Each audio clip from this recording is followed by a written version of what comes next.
아이폰 17 시리즈 공개가 2주 정도밖에 안 남았는데요. 어떻게 나올지 찐으로 최종 정리해보면서 이번에 바꿀지 말지 같이 고민도 해보도록 하겠습니다. 바로 가시죠. Let's get it!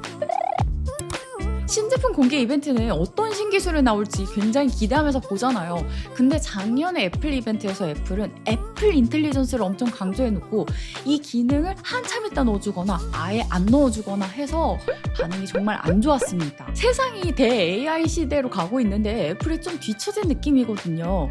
이 얘기는 뒤에서 좀 더 자세히 해보도록 하겠습니다. 우선 디자인부터 보자면요. 애플에서는 정말 오랜만에 디자인 변경입니다. 카메라 플래시, 센서, 마이크를 한쪽 코너에 정사각형 카메라 섬 안에 모아놓은 이 디자인을 아이폰 11 이후부터 6년 동안 썼거든요.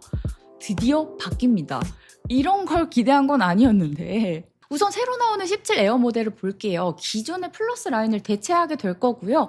5.5mm 두께의 145g의 가벼운 무게로 정말 핸디하게 나올 예정입니다. 카메라와 플래시를 왼쪽에 모아놓은 일반 라인업과 달리 플래시와 마이크가 오른쪽으로 가면서 카메라 섬이 길어졌습니다. 프로 라인업도 동일하게 변경이 된 걸 보면 이 사이 공간의 부품 배치를 어떻게든 잘해서 배터리 공간을 더 확보한 것 같기도 하고요. 카메라 섬이 좌우로 길어지면서 테이블에 내려놨을 때 카툭튀로 인한 흔들림이 없다는 장점이 있습니다.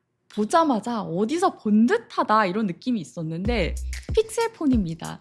이 픽셀 6가 처음 나왔을 때 못생겼다고 구박을 많이 받았는데요. 시대를 너무 앞서갔던 걸 수도 있을 것 같아요. 어쨌든 오랜만에 보는 이 1구 카메라 아이폰 7 느낌도 나고요.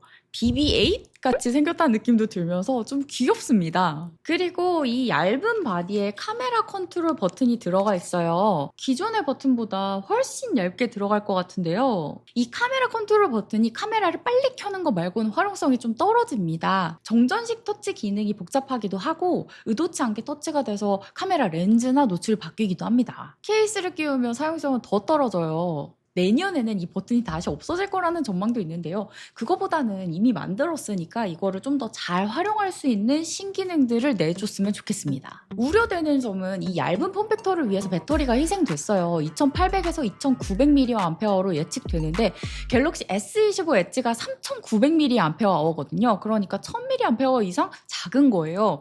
제 생각에는 이거 충전 안 하고 하루 동안 쓰기는 정말 어려울 것 같거든요. 배터리 케이스 얘기도 있는데 무겁고 두꺼운 배터리 케이스를 쓰거나 보조 배터리를 들고 다니면 이 폼팩터를 만든 장점이 흐려지는 거라 어쩌면 정말 애매한 라인업이 될 수도 있겠다는 생각이 듭니다. 다음으로 프로맥스 가장 궁금했던 오렌지 컬러를 가져왔습니다. 오렌지보다는 감색 느낌인데 이거는 목업이고 다 추적 색상이라서요. 진짜 색감은 제품이 나와봐야 알 것 같습니다.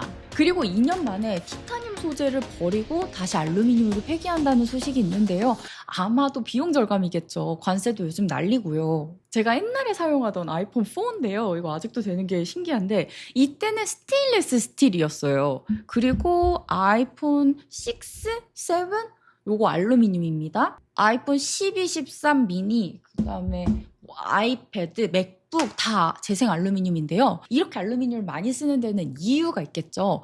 티타늄에 비하면 강성이나 스크래치에는 약해요. 그런데 방열도 잘 되고 재활용이 용이한 점이 큽니다. 요즘 환경을 되게 강조하잖아요. 또 티타늄에 비하면 가공성, 원가, 수율 이런 점에서 비용적인 이점도 많고요. 하지만 프로 라인업에서만 느낄 수 있었던 이 고급진 느낌을 느낄 수 없다는 건 좀 아쉽긴 해요.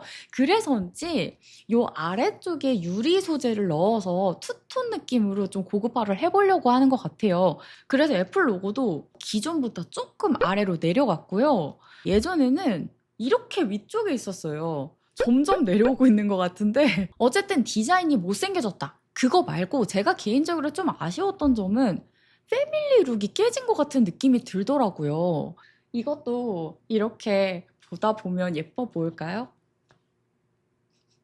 카메라로 넘어가면 드디어 망원 카메라가 48메가픽셀로 업그레이드 되면서 세 카메라 모두 4800만 화소가 됐어요. 촬영을 해보면 망원 화각이 굉장히 느낌이 좋아서 많이 쓰게 되거든요. 근데 기존의 12메가픽셀 망원은 결혼식장 같은 어두운 실내에서 촬영을 해보면 확실히 아쉬운 점이 있었습니다. 그래서 망원 렌즈가 업그레이드 되면 활용성은 더 좋아질 것 같고요. 배율이 8배로 바뀐다는 소문이 있는데 이건 아닐 것 같아요. 왜냐면 지금 망원이 5배인데 이것도 핸들드하고 동영상 촬영하면 생각보다 많이 흔들리거든요. 자체 짐벌이 있는 것도 아니고 내부 손떨방으로 커버할 수 있는 범위가 제한적이라서요. 8배는 안 될 것 같아요. 제 생각에는 이번에 48메가픽셀이 됐으니까 1배 광각 렌즈 48메가픽셀, 그리고 2배는 크롭 줌으로 12메가픽셀, 그다음에 4배에서 업글된 망원으로 48메가픽셀, 8배에서 12메가픽셀 크롭 줌, 이렇게 해서 1배부터 8배까지 무손실이다, 이런 느낌으로 나올 것 같습니다. 요즘 크리에이터들을 겨냥한 건지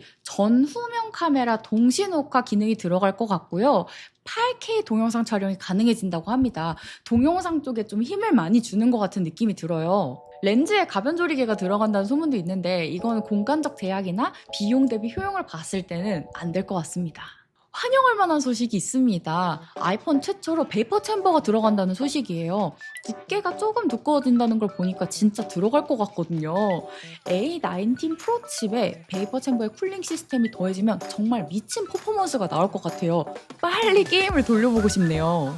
배터리는 프로 라인업에서 대폭 증가됩니다. 프로는 4,500, 프로맥스는 5,000으로 예상이 되면서 역대 가장 큰 배터리 용량이 예상되고요. 16 일반 모델에 들어갔던 전류를 가해서 배터리 접착제가 딱 떨어지는 신기술이 있거든요. 이게 전 라인업에 다 들어갈 것 같습니다. 일반 모델의 배터리 용량은 비슷하게 유지될 것 같고, 에어는 앞서 말씀드린 대로 굉장히 낮은 2800mAh 수준으로 예상되면서 우려를 낳고 있는데요.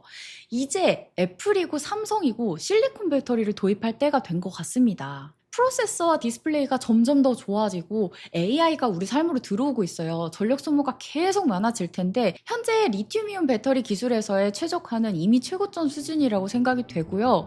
여기서 극적인 개선을 이루려면 다음 기술로 넘어가야 됩니다. 이미 중국의 많은 회사들이 실리콘 카본 배터리를 도입을 했고 더 큰 용량, 더 빠른 충전 속도, 막 100W 이런 걸 지원하고 있어요. 내년부터는 애플도 삼성도 더 혁신적인 배터리 기술을 탑재해 주길 기대해 보겠습니다. 예상 컬러가 아주 화려한데요. 이게 다 목업 기반한 예측 컬러이기 때문에 실제 컬러감은 나와봐야 알 것 같고요. 일반 모델은 그린과 퍼플을 포함한 6가지 컬러로 예측이 되고 에어 모델은 좀 차분하게 4가지 컬러로 예상이 되는데요. 라이트 블루 컬러가 M4 맥북 에어의 스카이 블루 느낌이 날 것 같아요. 프로 라인업은 이 오렌지 컬러를 포함한 5가지 색깔로 예측이 되는데요. 다시 알루미늄으로 회귀한 프로의 색상은 어떨지 나오자마자 가서 보도록 하겠습니다. 가격은 모든 라인업에서 $50 인상이 예측됩니다. 한국에서는 환율 때문에 조금 더 오를 수도 있겠고요. 프로가 256기가부터 시작을 하게 되면서 $50가 오르고 256기가면 좀 싸진 거거든요. 그래서 프로가 가격적인 메리트는 있을 수 있겠습니다. 그리고 테크 오븐 케이스가 나온다는데요. 평을 받았던 파인 오븐 케이스보다 얼마나 개선됐을지 궁금하네요. A19 칩과 더불어 램 업글 소식이 있는데요. 램 크루즈 애플이 전 라인에 12기가 램을 넣어준다, 이런 소문이 초기에 있었어요. 그런데 역시나 출시가 임박해 오니까 일반 모델에는 8기가 램을 넣어준다는 의견이 우세하고요. 램을 올리는 이유는 앞에서 말씀드린 AI 기능과 연관이 있습니다. 그런데 애플 인텔리전스 시장 반응이 정말 싸늘하죠. 작년에 그냥 메인 홍보 주제가 애플 인텔리전스였어요. 로고도 애플 인텔리전스 애니메이션으로 만들어서 홍보를 했었고요. 작년에 애플 이벤트는 애플 인텔리전스로 시작해서 애플 인텔리전스로 끝났었거든요. 그런데 발표 이후에 기능들을 제대로 넣어주지 않았어요. 한참 있다 넣어주거나 개인화된 시리 기능은 내년으로 출시 연기를 공식화하면서 사실상 안 넣어준 거죠. 이것 때문에 주가 떨어지고 막 집단 소송 걸리고 미국에서는 난리도 아니었습니다. 반면에 갤럭시는 구글과 손을 잡으면서 AI 쪽에서는 정말 날개를 달고 있어요. 최근에 폴드7도 너무 잘 나와서 탄력을 받고 있고요. 신제품이 나오면 리뷰를 해야 돼서 메인폰을 계속 바꿔가면서 쓰고 있거든요.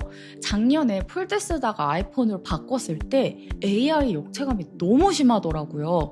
제가 가장 많이 쓰는 서클 투 서치 기능이나 아니면 녹음본을 텍스트로 바꾸고 거기서 요약을 해달라고 하거나 보이는 걸 바로 번역하거나 이런 실생활에서 불편함을 바로 제가 느끼게 되니까 와, 이거 역체감 심하구나, 이런 생각이 들었었어요. AI는 애플이 확실히 뒤처져 있습니다. 애플이 AI 연구도 많이 하고 논문도 실제로 많이 내고 있거든요. 올해 애플 이벤트에서는 AI 관련해서 어떤 입장을 내놓을지 정말 궁금합니다. 애플이나 삼성 같은 큰 회사들이 신기술을 만들고 막 신기능 개발하고 하는 거는 우리 소비자 입장에서 정말 환영할 일이에요. 애플이 절치부심해서 아이폰의 출현 아니면은 이런 비전 프로의 개발과 같은 AI 혁신을 내놓기를 기대해 보도록 하겠습니다. 오늘은 여기까지. 다음에 또 만나요.